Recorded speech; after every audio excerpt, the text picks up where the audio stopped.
বন্দে মাতরম। আমি ভারতকে বলছি, আমার যে অর্থ ভারতের সঞ্চিত আছে, এই সপ্তাহের মধ্যে অতি অবশ্যই আমার সে অর্থ আমার হাতে আপনারা তুলে দেবেন। কারণ এবার আমি আমার দেশ দখলের পরিকল্পনায় যাব, যার দরুন আমার অর্থের একান্ত একান্ত প্রয়োজন। আমি বাংলাদেশ সরকারকে হুঁশিয়ারি দিয়ে বলতে চাই, বিশেষ করে বাংলাদেশের রাষ্ট্রপতি শাহাবুদ্দিন আহমেদ মহাশয়কে, আপনি আমার বঙ্গভূমির উপর বাংলাদেশের কোনো আইন পরিচালনা করার কোনো রকম দুঃসাহস দেখাবেন না। কারণ আপনি ইতিমধ্যে পরিষ্কারভাবে জেনে গেছেন, বাংলাদেশ এবং বঙ্গভূমি নামক দুটি রাষ্ট্রের আনুষ্ঠানিকভাবে আইনগত জন্ম নিয়েছে। ভুলে গেছেন সেই ইতিহাস? 1971 সালে যখন পূর্ব পাকিস্তান থেকে শরণার্থী ভারতে এসেছিল শ্রীমতী ইন্দিরা গান্ধী, সেই হিন্দু শরণার্থীর জন্য সারা পৃথিবীর কাছে বাংলাদেশের স্বীকৃতি চেয়েছিল এবং সারা পৃথিবী ভারতবর্ষে এসে হিন্দুদের দুরবস্থা দেখে বাংলাদেশের স্বীকৃতিও দিয়েছিল। কিন্তু বাংলাদেশ আপনারা কি করলেন? আমার সেই 1 কোটি শরণার্থীকে তো ফেরত নিলেন না। আরও 71 সালের পরে 2.5 থেকে প্রায় 3 কোটি হিন্দুকে ওই বাংলাদেশ থেকে তাড়িয়েছেন। ভুলে গেছেন সেই ইতিহাস? 2001, 2, 3 সালে যখন জামাত ইসলামী এবং বিএনপি ওই বাংলাদেশের সরকার পরিচালনা করছিল, তখন তারেক রহমানের যে অত্যাচার, সারা বাংলাদেশ জুড়ে আমার প্রায় 1 কোটির বেশি হিন্দু ওই বাংলাদেশ ত্যাগ করতে তখন বাধ্য হয়েছিল। ভুলে গেছেন? 2019 সালে শেখ হাসিনার সময়ে যখন একের পর এক হিন্দু মন্দির আমার ভাঙা হচ্ছে, চুপ করে রয়েছে প্রশাসন। ভুলে গেছেন? মোহাম্মদ ইউনূস যখন বলছেন ওরা একটা মারলে আমরা 30টা মারবো, এই পরিস্থিতি।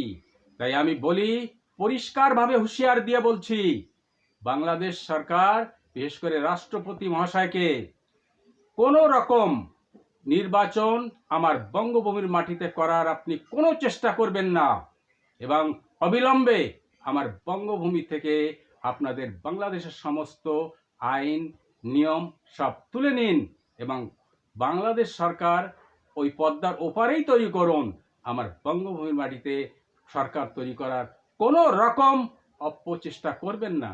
কারণ আগামী 25শে মার্চ 2026 আমার স্বাধীনতা দিবস আমি খুলনার মাটিতে উদযাপন করব।